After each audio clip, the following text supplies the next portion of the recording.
Aytishlaricha bir bolakay boshida birlagan tilla bilan Temur davlatining bir chetidan ikkinchi chetiga yursa, hech kim unga tegmagan. Lekin aynan shu saltanat qo'zg'olon ko'targan shaharlarda shafqatsiz jazolar qo'llangan.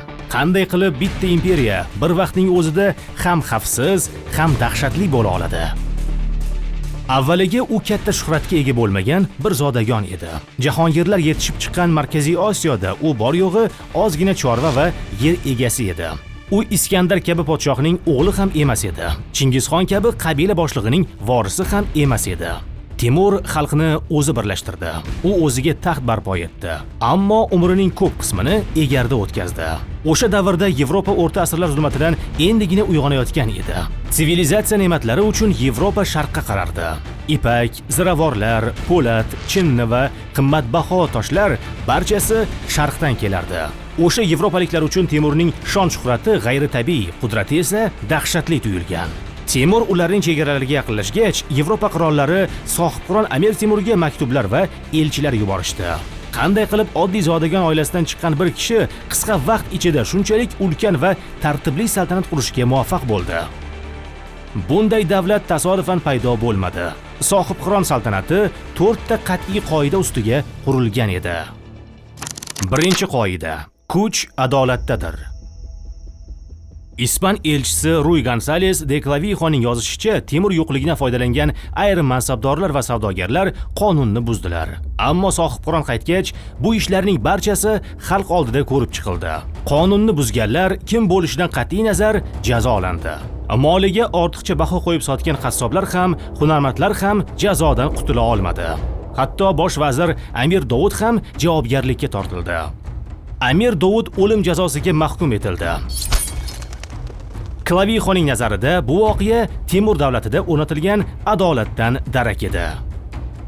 Sohibqiron saltanatida qonunlarning bajarilishini nazorat qiluvchi ikki yirik tashkilot bor edi. Qozi ul-Quzzot va muhtasiblar. Ular bozorlardan tortib amaldorlar faoliyatigacha hamma narsani tekshirgan. Eng katta jinoyatlar esa bevosita sohibqironning o'ziga olib chiqilgan. Temur hatto o'z qarindoshlarini ham ayamasdi. Uning o'g'li Mironshoh Xurosondagi xatolari uchun lavozimidan olinib, davlat ishlaridan chetlatilgan. Pir Muhammad ham harbiy yurishdagi suskashligi uchun jazoga tortilgan. Tarixchi Beatrice Forsmans shunday yozadi: Temur davlati shaxsga emas, tartib va qonunga tayanardi. Ammo bu tartibning eng keskin ko'rinishi Isfahonda namoyon bo'ldi. Shahar avval jang qilmay taslim bo'ldi. Sulh tuzilib, moli omon solig'i belgilandi. Uni yig'ib olish uchun 3000 askar qoldirildi. Ammo bir kecha Isfahon aholisining bir guruhi sulhga xiyonat qilib, uxlab yotgan askarlarni o'ldirdi. Natijada qo'zg'olonda qatnashganlar qattiq jazolandi. O'sha davr urf-odatlariga ko'ra, xiyonat qilganlarning kallalaridan uyumlar qilindi va qo'shin ularning ustidan yurib o'tdi. Sharqshunos Armini Vamberi bu haqida shunday yozgan: Jazo qattiq, lekin adolatli edi. Ikkinchi qoida: g'alaba jangdan oldin boshlanadi. 1402-yil Anqara yaqinida ikki buyuk qo'shin to'qnash keldi.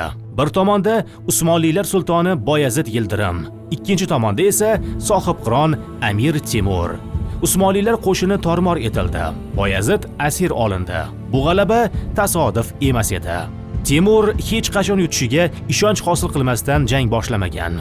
Uning uchun g'alaba harbiy yurishdan ancha oldin boshlanardi. Har bir yurishdan oldin Temur dushmanini uzoq vaqt o'rganardi. Ko'pincha raqibini asosiy jang boshlanmasdan oldin zaiflashtirib qo'yardi. Shu bois uning nomi atrofdagi davlatlarga qo'rquv solgan. Sohibqiron qo'shinlari o'z davri uchun g'ayrioddiy darajada tartibli tashkil etilgan edi. U qo'shinlarni bir necha mustaqil bo'linmalarga ajratib, ularni o'zaro uyg'un harakat qildira olgan. Ana shu intizom va tuzilma Qunduzcha, Terek va Anqara kabi yirik janglarda Temur qo'shinlariga Oltin O'rda va Usmonlilar kabi kuchli raqiblar ustidan ustunlik berdi. Harbiy tarixchi John Richards bu haqda shunday yozadi: Ko'plab harbiy tarixchilar Temur yurishlarini pre-modern davr strategik urushining namunasi deb baholaydilar. Temur qo'shinlarining qudratida qurolsozlik ham muhim o'rin tutgan. Mingdan ortiq maxsus ustalar qo'shin uchun uzluksiz qurol-aslaha tayyorlab bergan. Turli hududlardan jalb qilingan bu mutaxassislar bevosita sohibqiron nazorati ostida ishlagan. Timur urushda psixologik bosimdan ham keng foydalangan. Darvishlar va qalandarlar uzoq hududlarga yuborilib, Timur qo'shinlari hali yetib bormagan joylarda ham uning qudrati, adolati va yengilmasligi haqida xabar tarqatishgan. Timur axborotni ham qurolga aylantirgan. Masalan, Shom yurishi vaqtidayoq unga Misr haqidagi batafsil ma'lumotlar yetkazilgan. Ibn Xaldun bilan uchrashuvda ham Timurning Shimoliy Afrika haqidagi bilimlari tarixchini hayratda qoldirgan. Biroq Timur har doim ham g'alaba qozonavermagan. U shaxsan qatnashmagan ayrim janglarda uning qo'shinlari Misr sultoni yoki Qora Yusuf turkmanlariga qarshi mag'lub bo'lgan. Alinja qal'asi ham Timur qo'shinlari uchun 10 yil davomida olinmagan mustahkam qal'alardan biri edi. Ammo shunga qaramay sohibqiron yaratgan harbiy tizim o'z davrining eng kuchli va eng puxta tizimlaridan biri edi. Timur urushni maydonda emas, undan ancha oldin yutar edi. 3-qoida. Boy xalq kuchli davlat. Boy xalq kuchli davlat demakdir. Sohibqiron buni juda yaxshi bilardi. Shuning uchun Timur davlatida iqtisodiyotni rivojlantirishga qaratilgan bir qator islohotlar amalga oshirildi. Sarmoyasi qo'ldan ketganlarga xazinadan foizsiz qarz berildi. Yangi yer ochilib dehqonchilik qilganlar bir necha yil soliqdan ozod etildi. G'alla narxi keskin oshgan paytlarda davlat bozorlariga arzon g'alla chiqarib, narxlarni barqarorlashtirdi. Qurg'oqchilik yoki tabiiy ofatlar yuz berganda esa dehqonlarga bepul urug'lik tarqatildi. Mo'g'ullar davridan qolgan og'ir soliqlar ham bekor qilindi. Bu iqtisodiy siyosat Buyuk Ipak yo'lining qayta tiklanishi bilan yanada kuchaydi. Chingizxon imperiyasi parchalanib borayotgan paytda karvon yo'llari izdan chiqqan edi. Savdo to'xtab qolgan, Sharq va G'arb o'rtasidagi aloqalar susaygan edi. Amir Temur davrida esa Buyuk Ipak yo'li yana jonlandi. Xitoydan tortib to O'rta Yer dengizi sohillarigacha bo'lgan hududda yagona savdo maydoni shakllandi. Bu esa Sharq va G'arb o'rtasidagi madaniy almashinuvni kuchaytirdi. Karvon yo'llari himoyalandi.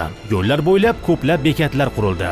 Savdo yo'llari shu qadar xavfsiz bo'ldiki, bu haqda hatto afsonalar ham tarqala boshladi. Aytishlaricha bir bolakay boshida birlagan tilla bilan Temur davlatining bir chetidan ikkinchi chetigacha yursa, hech kim unga tegmagan. Ammo bu farovonlikning bir qismi zabt etilgan yerlardan olib kelingan boyliklar hisobiga edi. Klaviy xonning yozishicha, shunday boy imperiyada ham tilanchi va gadoylar uchrab turardi. 4-qoida. Saltanatni olimlar yuksaltiradi. Har bir yurishdan so'ng Temur qo'shini faqat o'lja bilan qaytmadi. Karvonlar bilan birga olimlar, hunarmandlar va san'at ustalari ham Samarqandga olib kelindi. Klaviy xonning yozishicha, turli yurishlardan keyin Samarqandga 150 mingdan ortiq odam ko'chirib keltirilgan. Shu tariqa sohibqiron Samarqandni Sharqning yirik ilm va madaniyat markaziga aylantirishni boshlagan. Temur ko'plab madrasalar qurdirdi va dunyoning turli hududlaridan olimlarni Samarqandga taklif qildi. Natijada qisqa vaqt ichida Samarqand islom dunyosining muhim ilmiy markazlaridan biriga aylandi. Temuriylar davrida ilm-fan va san'at bilan bir qatorda me'morchilik ham misli ko'rilmagan darajada rivojlandi. Samarqand, Kesh va boshqa shaharlarda qurilgan inshootlar o'zining ulkan gumbazlari va betakror uslubi bilan ajralib turardi. Amerikalik tarixchi Harold Lamb Temur me'morchiligi haqida shunday yozadi. Temur qurilish qilganida avvaldan mavjud me'moriy andazalarga ergashmadi. U o'z didi va tasavvuriga ko'ra yangi uslub yaratdi. Bu uslub qoyalar va tog' cho'qqilardek ulkan shakllarga ega edi. Temur tasavvur qilgan ulkan gumbaz keyinchalik rus me'morchilik bezaklaridan biriga aylandi. Hatto Toj Mahalning ham eng ko'zga tashlanadigan qismi bo'lib qoldi. Toj Mahalni esa Boburiylar hukmdorlaridan biri qurdirgan edi. Ular Temurning chevaralari edi. Ammo bu yuksalish murakkab jarayon bo'lib, ko'chirib kelingan olim hunarmandlarning hammasi ham o'z ixtiyori bilan kelmagan. Masalan, tarixchi Ibn Arabshoh Temurni shafqatsiz hukmdor sifatida tasvirlaydi. Temur vafotidan keyin esa ko'plab ko'chirib kelingan ustalar va olimlar o'z yurtlariga qaytib ketgan. Shuning uchun Temur saltanati haqida ikki xil xotira saqlanib qolgan. Birida tartib va xavfsizlik, boshqasida esa qo'rquv va shafqatsiz jazolar.